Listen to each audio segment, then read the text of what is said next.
Let's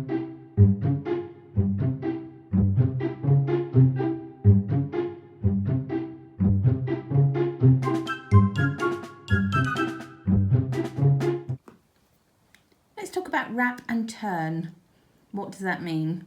So wrap and turn is used when you want to shape a piece of knitting, and all it means essentially is that you can, say, work just a small part of the row more times than the rest of it. So you would perhaps work this one back and forward and back and forward and back and forward, and what it means is this side of the work would grow and this side of the work would not grow. So you start to create some shaping. It's used a lot around the neck of jumpers and things like that, and also in our lovely Dutch rabbit that we're making, or Dutch bunny. So it's a nice and handy technique, and it creates what's called short rows. That's the terminology for working just part of the row. The technique has got two parts to it: the wrapping and turning part, and then picking up the wraps when you're knitting or purling back. So I'm going to show you all of that. Let's start on the knit side. So your pattern will tell you how many stitches to work normally before you wrap and turn. So I'm just going to work a few here on the knit side. So it doesn't matter whether you knit this style or continental, or how you knit, it makes no odds for wrap and turn. So I'm going to work, I'll just do another one. I'm going to work, say, 6 stitches, and then I'm going to wrap the next stitch. So I'm knitting, and therefore my yarn is at the back at the moment, but I want to bring that yarn forward as if I'm going to purl, but I'm not going to purl. I'm just going to leave the yarn forward for the moment and slip the next stitch onto my right needle, and I'm going to slip it on there as if to knit, so not putting any twist or anything in that stitch, just bringing that from the left needle to the right needle without any kind of jiggery pokery. I'm now going to put my yarn back to the back between the needles, and what that's done, it's had the effect of kind of creating a collar, can you see here, around that stitch. Okay, so that's wrapped it, and now I'm going to put it back onto my left stitch again. Let me just pull that through, and you will see the yarn is wrapping all the way around that stitch. Okay, that's the wrap, and now we're going to turn, and turn is just simply turning your work to the other side. So now you can see my wrapped stitch is sitting on this side because my yarn is going around it on the right needle here, and I'm ready to just purl again, going across these last few stitches. So what I'm going to do is I'm going to purl 3 stitches, and then I'm going to wrap a purl stitch. All right, so 1, 2 and 3. Okay, and because I'm purling, my yarn is at the front of the work. This time I want to put it at the back of the work so that I can wrap around my stitch. Same thing as before, I'm just going to slip that stitch from the left needle to the right needle, and then I'm going to bring the yarn back to the front again. So there it is, going through those needles, and you can see it's sitting around the front of this stitch. I'm going to put this stitch back onto my, split the yarn there. I'm going to put that stitch back onto my left hand needle, and that stitch is now wrapped. You can see because the yarn is going all the way around it like a little kind of scarf or collar.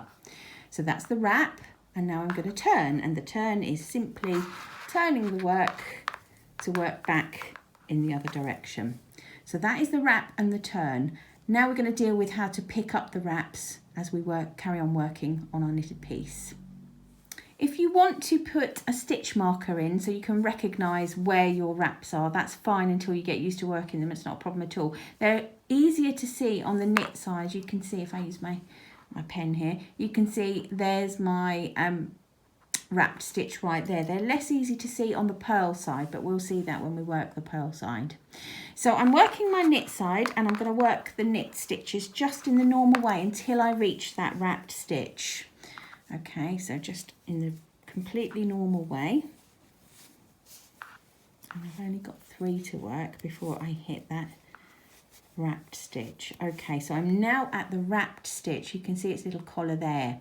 And what I'm going to do, if you look, you can see there's the front leg of it, and there's the back leg wrapping all the way around that stitch. What I'm going to do is put my right needle just under the front leg of that wrap, not all the way under, just under the front part of it. And I am simply going to pop it up onto the left needle with its partner, so the partner being the one that it wrapped. Okay, so now it creates a sort of little V. And you see it's creating a little V on my left hand needle there. And to keep it nice and neat, knit through the back of both parts of that stitch. So my needle goes behind this wrap part here and then into the back of the stitch itself. So you can see there's two strands going through my needle there, or going over my needle, sorry. Just going to wrap the yarn in the normal way. And when I take the stitch off the needle and give it a little pull, you will see that there is no sign of that wrap or a hole, anything like that. It's popped back onto the back of the work and it's nice and neatly held there, so you won't see any hole, any change of direction or anything. Okay, so then I can just carry on knitting as before, and there is no visible reminder of that wrapped stitch at all. It's popped back through to the back and it sits nice and neatly on the front. Neatens up even more as you work more rows and becomes pretty well invisible. So that's picking up the wraps on the knit side. How does that work on the purl side? Let's have a look. Right, I've worked along some of my purl row here, and you can see there is a very slight gap between this stitch and this stitch, and that's what's indicating to me that that is a wrapped stitch. It is hard to see from the purl side, so if I just show you a little bit closer up, you can see the collar there, and if I look at it from the other side of the work, you can just see it's not sitting quite right, so you can see that that's been wrapped. So it is trickier to see from the purl side, so absolutely no worries at all if you want to just pop a stitch marker in to remind you where it is until you get used to them. It's not a problem at all. So I've got 2 more purl stitches to work before I've got a wrap to deal with. So let me do that. That's 1 and that is 2. And now I'm at the stitch with the wrap around it, and if I sort of turn that, you can see that little collar going all the way around. Now we're going to deal with the wrap slightly differently to how we did on the knit side. We're not just going to kind of pick that up and put it up onto this needle, because it doesn't create a very neat finish from the right side of the work, which is obviously the side that we want to keep looking lovely. What we're actually going to do is pick up in this case, the back leg of the wrap. All right, so it's the part of the wrap that's on the work, or the right side of the work, if you like. Can you see my needle is going through the back leg of that wrap? You can see it pretty well going all the way around my stitch, can't you? And again, without twisting or doing anything, I'm just going to pop it up onto my needle. Easier said than done. Pop it up onto my needle. So nothing exciting has happened. There's been no twisting at all. And this is a little bit easier because all I'm going to do is purl those 2 strands together. All right, so my needle's just going into those 2 strands and I'm going to purl them. Let's do that. And you can see that wrap just relaxed onto the back of the work really easily. If I finish off this row and show you from the front, which is what we're interested in at the end of the day, the right side of the work looking nice.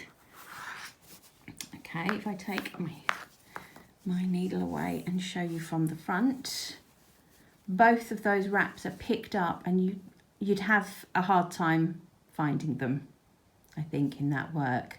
Now, you can't really see much impact of that. If you were to carry on working like that, you would create like a little bulge there, because you'd be working those few stitches more times than any of the other stitches on the row, and that is what creates the shaping. So that is wrap and turn and picking up the wraps.